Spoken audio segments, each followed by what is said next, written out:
Lawful but not expedient. 1 Corinthians 10:22-23. Do we provoke the Lord to jealousy? Are we stronger than he? All things are lawful for me, but all things are not expedient. All things are lawful for me, but all things edify not. 1 Corinthians 10:22-23 KJV.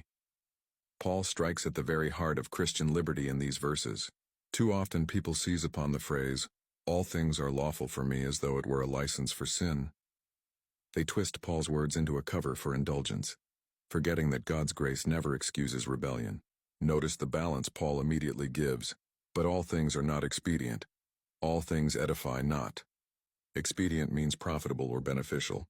In other words, there are things that may not be explicitly forbidden, yet they do nothing to advance holiness, strengthen faith, or draw us nearer to Christ. Instead, they dull the conscience, open the door to compromise, or stumble weaker believers. Paul reminds us that God is jealous over his people, v:22. He will not share our hearts with sin or worldly lusts. To live carelessly, claiming liberty, is to provoke the Lord himself. The second measure Paul gives is edification. Does this action build up the body of Christ, or does it tear down? Does it glorify God or gratify the flesh? True Christian freedom is never about self-indulgence, but about serving others in love. Galatians 5:13. Liberty is bounded by love for God and love for the brethren. Therefore, when a believer says, I can do this, it's not a sin, the proper response is, yes, but does it help? Does it strengthen? Does it edify?